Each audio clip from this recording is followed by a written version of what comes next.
CPP TV officiel. Il y a déjà le Rwanda, c'est normal. Qu'est-ce que tu fais là-bas? Donc, on va dire que il y a $10, il y a $20, $130. Ça, il faut applaudir, il faut trouver ça normal. Papa, toi, on va mettre sérieux. Qui ne sait pas que parmi vous, la chroniquer à Mboka YouTube, la fille, la pipa, la fille, la pipa, la fille, la caleçon pété. Caleçon pété, pété, pété. Tu avais déjà ta dingue. Oh, papa. Comment? Papa, ça m'énerve, je te dis, ça me revient en tout temps. Moi, je ne peux pas accepter, je ne peux pas demander à ce que producteur Moko, président Moko et groupe, metteur en scène des chefs à répétition, la base sur la famille de Mongo, on peut ses rôles. Il faut manailler. Aux hommes metteurs en scène, il faut manailler. Vous savez, la plupart des metteurs en scène, scénaristes, c'est à Congo. On va savoir en Zonzing, on va YouTube. On va imposer Basuana, il faut que poto il y a Biminaye, après chef à répétition, après c'est le caméraman, après c'est Batunisana. Il y a très bien Boyo, alors je suis marrant, c'est oh non, son mec qui en l'axayo. J'ai appris, je te dis, ça fait mal. Quand même, moi, ces filles, je suis allé dans la na biso ka mutu apa manjo de ça ba trop nzinga ba moi ça là et puis affirmer peut faire bien na montant que mutu apa manjo de ça la fille est obligée à céder à demander caméraman rapport à rôle à bimara bonnet bistro bimara. Est-ce que vous trouvez ça normal vraiment? Au monde normal. Si vous avez un film à l'ingé dans ce comédien président c'est pas la montée metteur en scène c'est pas la montée ba le mot lié. Si vous avez un est-ce que vous finissez bateau? Il faut que je me mette à ma bourre. Maman dit maman, maman dit maman. Si je dis par exemple que maman Olive a ça égal avec 42 millions de dollars, l'argent de tourner dans le trésor public. Ce n'est pas moi qui l'ai dit, c'est IGF. Inspection générale des finances. Mais est-ce qu'il a fini aux autres artistes comme les Sengel pour le Babon parce que mon Olive a connu artiste comme les Asuni Babon. Non, ils ont déjà et belé. T'as rien moko. Basé belé. Mais t'as raison moko te. Vous savez que maman Olive, attendez, maman Olive Moussa Nezaka aye au Koufi à Kundu. OK ba réunion kuna mes chers amis, moi ba journaliste c'est corrompu, manipulé. Jamais, je n'ai jamais été corrompu. Non, je donne un exemple. Maman Olive Mbongo je donne un exemple typique. Lokuli, président Langaï, à la campagne en 2006, 2011 pour la maman, pour la président Kabila. Maman Olive, Lokula Koufa. Au moins, je n'étais pas là. Pierre Tomba n'a exaté. Exaté à Lokuli. Et puis, c'est comme Boukana. Moi, avec Bana Barumbo, ABB, Patrick Messo, Yamaki Makadi, Jacques Ponda, Badeo Brondo, Baïdet Kassongo. C'est bon, j'ai enregistré le numéro. Ah ouais, Billy, Namoni. Alors, je disais le ça que qui ne sait pas aujourd'hui que Lokuli, on va maman Oliva Kunda Bato. Un soir, il y a dit qu'il t'a mal, on s'est les pieds tombés, il a fallu continuer Massamba. Maman Oliva Bimisa. Il y a aussi des journalistes qui ont mis sur mais sauf moi. On a joué mon Kilokoso. Na joué mon ça veut dire pour la bino, mbongo maman Oliva Zuyango, on dit à son Congo comme il y a hier. Na mobile Kabila, ba pied mboka oyo, ba zuba mboko, ba pied zo. Vous savez ça énerve, ça révolte. Vous trouvez les comédiens qui vont aller là-bas. Vous nous dit papa Bassoum. Avec de considération du respect. Ba machak mo pendou, ba pembele, ba elombe, ba bodo. Ce sont des valeurs dans ce pays. Mais tant qu'on n'est pas dans quelqu'un qui a photo de lion, lopa, éléphant, pendant que, attendez, viens matin, je me donne viens m'assumer. Maman dit maman. Bon, dans la télévision, j'ai trouvé un certain comédien, Azou Moussounia Soso, Azapolia. Papa, c'est révoltant. Je ne sais pas, au biseau. Ce qui est zo oyo, jamais on a lu à s'arrêter. Comment se fait-il qu'un individu comme Kabila, qui devait l'homme le plus riche du Congo, à cause de la Kinrati, Azaba Lyon, Lopa, Okapi, Banyamanyo Sona, Biloko dans la photo. Le jour où j'aurai la chance de voir Maman Olive, voilà les propositions que je vais dire à Maman Olive. Oui, parle, tu as la caméra. Est-ce que c'est pas pour ça que comédien, il est lettré,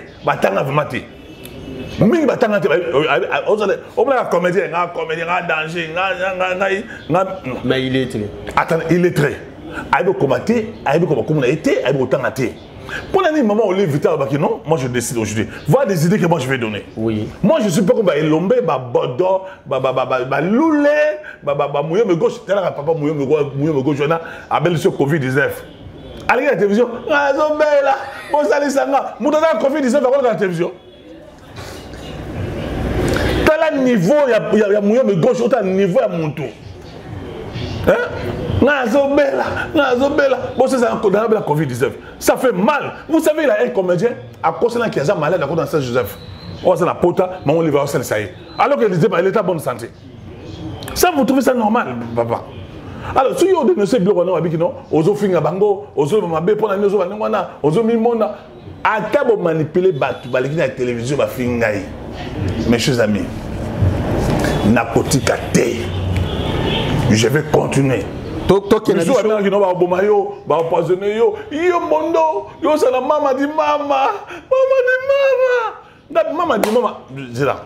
Sur le plan humain, oui, j'ai beaucoup d'estime, de considération, d'estime, d'admiration les gars et à Maman Olive. Parce que c'est pas facile d'être la femme de Kabila, un homme qui n'a pas de, attends, charisme même pas moi sinaï. Charisme. Oh, Kabila est charismatique même devant sa femme, oui. Un homme qui est satané sur Kabila, Maman Olive va supporter autant d'années. Ils ont facilité. J'ai beaucoup de considération.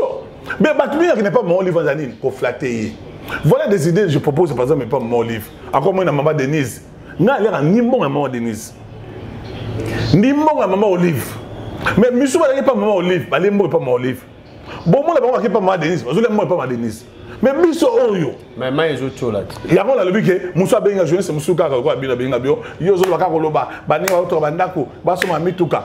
C'est bien beau, Basoma le pan au Bandako. Papa, vous avez connu les régimes de Mobutu ici. Où est la famille Mobutu? Où est la famille Mobutu avec toute la richesse, tous les richesses, qui ont bon, sur ce qui va wapi. Tout passe. Maman, c'est les Karango. Donc, il y a un cas est parce que la monolingue peut marquer politique. Il y aura une jute au sur la politique et puis c'est une motivation sur les marmoka. Donc, il y a un cas est béni bitumba oeza kunete qui moi na moka ozo ya mango lengini leader d'opinion aussi. Voilà, Chati le roi, hein, puis petit langai, hein, puis petit langai, mon a zéro ma bien là, hein, Chati le roi, hein, n'a pas mingi. Je voulais dire d'abord, avant de répondre à la question, j'ai beaucoup d'estime, de considération à l'égard d'une dame. Oui. Vraiment, c'est une femme distinguée. Madame Charlène l'a pu poser. Charlène l'a pu poser. Ça, c'est une femme distinguée. C'est une femme de valeur, de qualité, qui mérite du respect, la conscience, d'estime. Oui. Donc, je dis que madame, non plus, un respect belé. Alors, dans la bonne sanité, Laetitia Pova, camarade, il y a Nathalie. Kanjinga, en France, nous avons pas Bino. Moi, j'aimerais prendre une émission politique, par exemple. Bon, une émission politique, il faut une émission politique. Donc, pour répondre à la question, il y a Est. Oui. Mon frère, soit tu as voté, vous avez possédé. Comment vous allez demander à un président qui a fait 2 ans? Vous voulez faire de lui un magicien?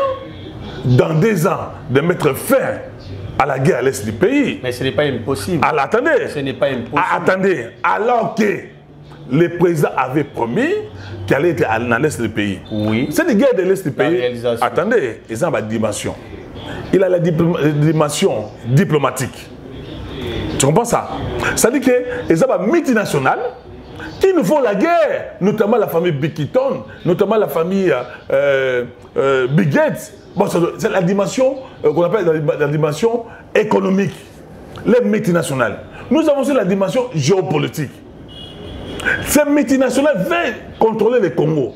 Ils vont imposer sa volonté dans le Bango. Alors, le président a pris la décision. Papa, dans 2 ans, toi tu deviens président de la République. Je ne sais pas si il faut le Bango, il faut le Bango comme vous avez fait. Félicitez la diplomatie. Et puis, croyez-moi, nous sommes en train de dénoncer, pour dire ainsi, moi avec mon parti, Ensemble Changer le Congo, parti très cher à Adam Mole, l'homme charismatique, hein, l'homme bio, hein, l'homme à une dimension éthique et morale. Alors, nous voulons mettre fin, nous souhaitons que bien SSI là, nous avons besoin de la normalité. Nous avons égorgé des femmes vivantes, enterrées, des femmes enceintes, enterrées. Ça devient trop, c'est trop. Mais je crois avec la volonté du président de la République. Le chef de l'État, Félix Antoine Tshisekedi, il a la volonté, il est déterminé de mettre fin à travers une sacrée pour mettre fin. Parce que je crois bientôt, on va décréter état d'urgence dans l'Est du pays. Nous souhaitons la paix. Na Butembo, na Beni, na Uvira, partout, il faut qu'il y ait quota. Mais il faut utiliser soit la diplomatie de couloir, qu'on appelle la diplomatie de couloir, j'ai fait la science politique et administrative, oui. Soit la diplomatie agressive. Ok, même tu avais suivi le communiqué il y a état-major en Abisso, armée, non, pas seulement il faut faire la guerre. Peut-être la diplomatie peut trouver une solution. Si par exemple nous avons échoué, vous savez que presque 60% il y a des militaires en Abisso. Aux militaires, je veux dire, oui. N'est-ce pas? Ça va étranger. Vous trouvez dans notre armée, Rwandais, Tanzaniens, Ougandais. Qui va trouver la solution? Mais c'est une solution, je vous dis que c'est un processus, c'est un souhait, c'est un aveu, c'est un idéal. Parce que dans l'Est, pour nous, oui. Lorsque vous parlez comme ça, j'ai dit à quelqu'un, vous savez la guerre par exemple, il y a Angola, oui. Ça fait 20 ans. Mais les jours où les grandes puissances, les décideurs de ce monde ici, les multinationales ont décidé de mettre fin, ils ont mis fin. Toute la diplomatie. Martin Fayulu, ça qui marche samedi pour la paix à Beni. Aventurier politique. Aventurier politique. Martin Fayulu. Aventurier politique. Martin Fayulu. Un aventurier politique, un rêveur. Vous savez, je vais vous dire une vérité. Obi Niao, surtout Niao, il a la forme de tigre.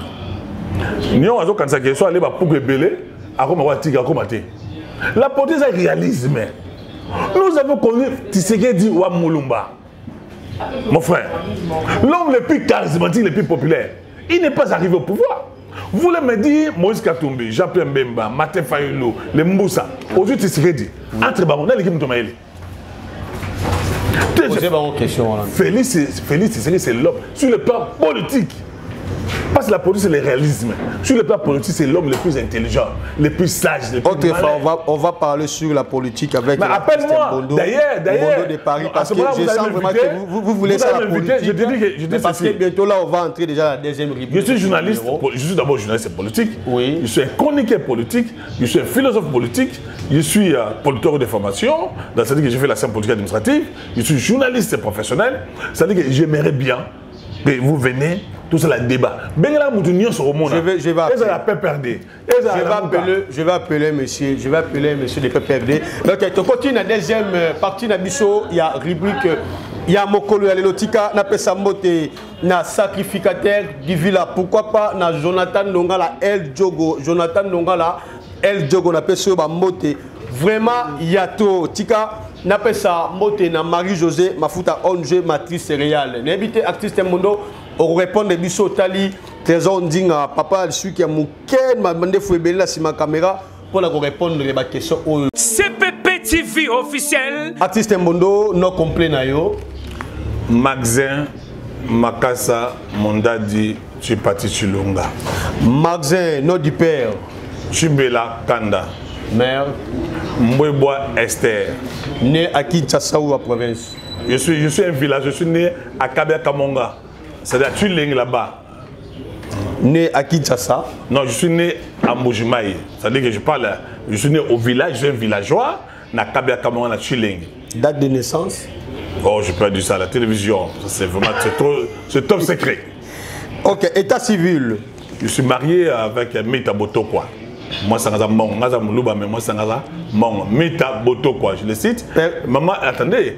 Il était piano et dit na Belgique on a botebele maman Betty Saïdi a soutenu Bisso na compte il y a pour ça la pierre tomba il y a Lokuli maman Betty Saïdi nzamba pambola na Belgique on a nzamba monta mon belé ba on s'en a pour ça ba soutenir ba châti le roi nzamba pambola bino.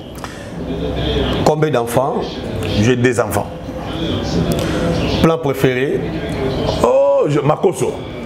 Couleur préférée? Noir blanc. Divertissement? Dame. La dame Miguel, dame. Nino Lingaraba Sala Yoté, ce qui fait mal.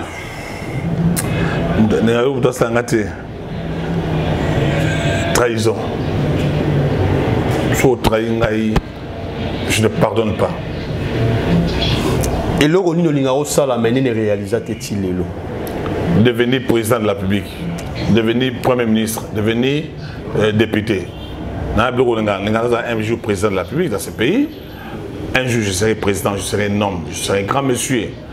J'aime être un ministre, être un député, c'est-à-dire être un homme d'État. Théâtre, ça va pas couper, ça va pas couper ça, mais vision nangai, ils allaient devenir un homme d'État, un grand homme politique pour servir la nation, pour servir le peuple congolais, tout ça. C'est ça mon souhait le plus ardent. Parlez-nous l'avantage ou les désavantages du domaine artistique. Bon, dans le domaine artistique, et là où ça n'a pas ces amis, nous ne sommes pas respectés, nous ne sommes pas honorés, nous ne sommes pas vénérés. Sur ça, le théâtre doit considérer tout. Vous savez, à l'époque, quand moi je faisais du théâtre, j'étais attaché de presse, il y a Mokia, je vous ai dit, il y a Badibangi, et puis j'ai fallu être conseiller en communication, il y a Franck Diongo. Là, maintenant, je suis secrétaire national de communication à Damobole. Quelqu'un, un autre jour, quelqu'un a appelé mon cabinet, mais Mouto, ça n'est émission, journaliste, Moutouna, alors ça, théâtre. Ça diminue aussi. Manque de respect, manque de considération. Soit vous êtes comédien, vous devez plus respecter, vous devez considérer. Il y a un monde qui Maman Betty, ça y dit, na Belgique, merci Belé, na soutien na bureau soutenir Bisso, Châti le roi, na Zama Pamola Bino, Boa Pamola EP, moi il y a zéro ma bien là. Voilà, locaux, et ça n'a pas comme ça être manque de considération. Et puis là, ça n'a pas comme ça être Bisso que Moutounion c'est comme un comédien. Et puis les gens ont amené de la musique au théâtre. Un comédien n'est pas un musicien. Ça, il faut qu'on fasse. Un comédien, a dû se gagner à Kangia, à Wakati Kofo. A dû se gagner à Kangi, à Kalingi Nyonso, à Banini, au moins à Fina, Nana Minijipe, moi, je suis pas fort de Tébélé. Non, attention. Il ne faut pas mener la musique au théâtre. C'est ce travail-là. Aujourd'hui, par exemple, moi je demande une chose. Comme la maman Denise, dans l'air en bon, on a bangoti. On sent très bien. Dans l'air, moi, mon livre. Pourquoi il ne peut pas réhabiliter, par exemple, Zo, ça de Zo? On a un cinéma, mais nous, on allait là-bas faire voir tout le cinéma. Aujourd'hui, par exemple, sans Mungita, ils sont entre cabines, ils sont entre Kassavou, Bouna, Kabamba. Pour ne pas la montée, moto. Pour ne pas la salle, ce sont des idées qu'il faut donner à maman Olive. Et ça, quand maman dit maman, ouais, tout, dada wani, maman dit maman. Non, viens m'assumer 20 ans. Est-ce qu'il ne peut pas, je ne sais pas moi, mon Dieu, c'est pas normal ça. Il n'est pas fait de démarches dans l'organisme international, on va s'occuper d'un cinéma, par exemple, le centre de Bruxelles, ou le centre français, ou le centre américain, à signer un partenariat, un contrat, faire sa formation pour former les metteurs en scène, pour former les réalisateurs. Est-ce qu'il doit se lever aux Amabé? Parce que les théâtres, vous savez, les systèmes périodiques, un jour nous ne serons pas là. Oui. La plupart de la comédie, le tout ça. Est-ce qu'il n'était pas possible aujourd'hui que Maman Olive, soit Maman Denise, soit à travers Vema Soumo, vous prenez l'exemple de Saïsaï. Pourquoi c'est à cause d'un président et le Kouanati? Parce qu'il a des idées, ces garçons-là. Vous savez, ce qui fait la force de quelqu'un, ils ont le niveau de titre d'Haïti. Vous savez très bien. Et ça, c'est on va créer une union sacrée. Une sacrée va créer une sacrée, tout ça. C'est bien beau. C'est un rapport qui n'est pas moment en livre. Après sur $300, après sur 14 soso, soso moko, tu veux à des soso. Moko tu n'es pas qu'on a bino, moko pas moi dans un kiseso, moko pas non on a bino au salaire l'euro. Moko te. Qui est derrière toi l'artiste? Ozamuda c'est Manangai, les peuple congolais. Oui. Au bazar na posa. Venara Kimbase qui est au trop, il m'a révélé beaucoup de choses. J'ai fait une émission parce que vous avez rappelé une émission à Binoyo. Venara Kimbase a réussi à me belé. Comment le groupe sans sous créé Nzoï, une fusion entre le groupe Mangobo et le groupe Nzoï. Le groupe Minzo, il faut pas dans ce qu'on m'appelle livre. Oui. RDC Terre du Riz, dans ce qu'on m'appelle livre. Moi. RDC Terre du Riz. Terre du Riz. On a comme un livre, je crois qu'il peut-être dans 2 ou 3 mois, on va pour ça soutenir pour une histoire. Non, on a la télévision, on peut s'appeler numéro, où a soutenu artiste. Voilà, on a la pose au soutenir. Si on peut bien finir, il finira. Si on peut la pose au aider, ils appellent ma BTL sur mouté. 00 243 00 243 9 94 77 65 75. Je répète, 00 243 9 94 77 65 75. On va bien. Nous avons lancé une opération Sombela Lokoli Pierre Tombal. Na compte il y a ABB, Association Bana Barombo, na Patrick Messo président, il y a Maki Makadi, Jacques Ponda, tout Christian, Deo Brondo, tout, Igeti Kassongo, Betty Saïdi, Chati le roi, on va soutenir. L'armée va soutenir Peter Batou, l'homme bio, l'homme Moutoumou Kwabo, va soutenir Bisso. Cette opération-là, on a 100 francs, 10 $, 20 $, 30 $ pour soutenir l'opération-là. Et c'est une normalité. Le coup, c'est Pessa Batou, c'est Batou. Et c'est une normalité, Moutouanis le couli. Vous savez ce qui maintenant fait c'est quoi, monsieur le journaliste? Peut-être que vous n'allez pas me comprendre. N'importe quoi, tout ça. Mais ils ne raisonnent pas ces gens-là. Ils pensent à ça, ils sont bien, moi je vais lâcher, tout ça. Non. Donc, telle personne va aider par exemple les alliés dans l'Europe par exemple. Oui. Combien de biso dans nos bassins va niveauter. Aujourd'hui, on a bassi. Ceux qui maman Denise, sont maman Olive, surtout en habité. Maman Olive, maman dit maman. Maman Denise, elle dit dada dit dada. On a bien maman été. Basu mbongo, basu par exemple, bassi comédien. Formé on a coupé couture.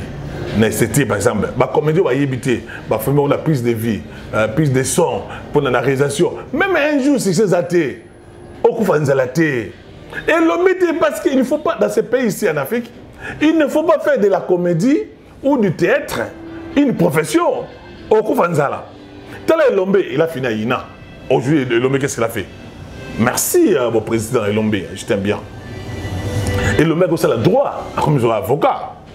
C'est comme ça que nous voulons. Tout ça, par exemple, 100 $, 200 $, 300 $, 4 $. C'est bien beau. Mais après ça, pour nous, le Koufi Awa, pour ça, Pierre Tombal, il a fallu. Maintenant, mais c'est Massamba. Tout ça, tout Kanissa, Massamba, je t'aime bien.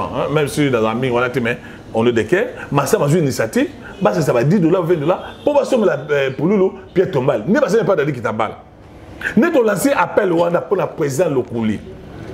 Tous les ABB, Association Bana Barumbu, Patrick Messo, Yamaki Makiadi, Jacques Ponda, tous les ABB, Christian, secrétaire, tous les Bounana, beaucoup de Barumbu, tout ça là, Pierre Tombal pour la localité.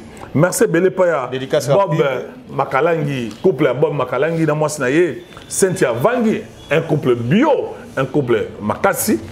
Atrino, couple Malam Naope Sabino, Dine Masuki, Kolo a vu des publics, Motebele, Peter Batou, na Bossanité, Maman Betty Saïdi, Nzamba Pamoula, Yubokoni, Iget Kassongo, na Bossanité, Ndokolanga, Zinganga, Mingi, Zana Poto, Maman Yazua, Bossanité, Etabé, la banane, na Bossanité. Tété Ikomo, toi-même tu sais, toi-même tu connais. Nzambe vraiment a pas bolabino, Nzambe a surabino. Très bien. Bon makalangi na bossa liote. Na moi bangala muke, ba d'une chose na bossa bangote. Nicole Kadima. Moninga ya Nathalie Kanjinga na France. Na bossa Laetitia. Bova. Les camarades peut toujours ya Nathalie Kanjinga na bossa binote. Châtel le roi, petit nangai, Châtel le roi dans le monde de mer. Il y a Didier Massou qui n'a bossé nioté. Il y a, tu comprends ça. Dans le sens, il y a respect, à considération. Chanel, l'appui à poser. Un mot aussi rapidement pour notre chaîne CPP TV officielle. CPP TV officielle. CPP TV officielle. Là aussi, on va s'abonner. CPP officiel, TV officiel, vous s'abonner massivement à la chaîne de télévision. J'ai pris l'engagement, je vais commencer à passer dans cette émission-là pour faire des émissions politiques. Je ne suis pas seulement accroché dans l'émission de théâtre, tout ça, parce que là, bah, tu dois comprendre, quand on donne un message, par exemple, on n'a pas de finger, on doit encourager rien, alors que pour la banque, il faut comme ça, maman dit maman, pour la banque, il faut comme ça. Personne ne va dire, il faut quand même le dans la Véridique Shop LMK. Non, on a un euro, il faut Véridique Shop MK, et ça, terminus. Pas dans quelques mètres dans température 40, au moins on a parfait bien, ça porte bien, baquette bien, bilamba bien, robe bien, ils appellent ça calme. So il y a poko, il y a moyo, mais maman na yo, varier na yo, ce qui ni no mais la kuna, tu as des amis à pomme la bango, na le matamini ça ou tout ça, il y a fois 37, hein, tout ça à fois 37, c'est-à-dire en face de la PMI, à quelques mètres dans température 40. Véridique Shop MLK Nzamba Pambola est-ce que ba mibiso apambola kolo awa amona ba minene ba commerce na ekine liboso parce que Nzamba Pambola bino Nzamba la chapelle de vainqueur Nzamba au dépôt azana bino a soutenir bino ba wazana posa na ngai na pese mo na ngai 0243 9 94 77 65 75. La fin à Moudouté, nous allons les Moudouté, nous allons makambo oh yosa vérité. D'ailleurs pour une émission, vous avez kata vous avez la vérité. Nous comprenons bino, vous avez ya maman dit maman, nous comprenons bino, vous avez modéro, nous comprenons bino, mais non souhaité. Merci monsieur le journaliste. Merci. Bon c'est la moussa na bino. Très bien. Il y a quoi informer, il y a informer. Très bien. Et ça c'est beaucoup kuna na kingati ba lié soso, au ngombe, au éléphant. Merci l'artiste. Non, je n'ai jamais aidé. Merci artiste. Nathalie Kanjinga. Nathalie Kanjinga, comment est-ce que Nathalie Kanjinga, la France. Getim Piana. Ah, Getim Piana, couple wana. Na pesi opewa mbote ya to, Getim Piana wabaza ndoi nanga. Na pesi Nathalie. Letiza Pova mbote belé. Merci na yo Trésor Ndinga na sima caméra. Trésor Ndinga vraiment à mon que vieux la mystique. Ya ça on a té. Trésor Ndinga to bani balaka la nzamba pambola yo. Maman na biso Chalène la plus posée. La femme distinguée, la femme bio, donc, la femme forte. Tokutani Mbalasima, déjà c'est la fin de notre émission. Merci à notre artiste. Oh, les gars qui les louent. Émission contradictoire. Ok, merci. Bon, moi, c'est au moins qu'il a vu ma lesbienne. Oui. Au micro, les gars, ah ouais, dans un dossier. Et bien, le dossier, moi, il y a John, passé John Ngefa. Oui. Pour faire le Koutawana. John Ngefa. Ah,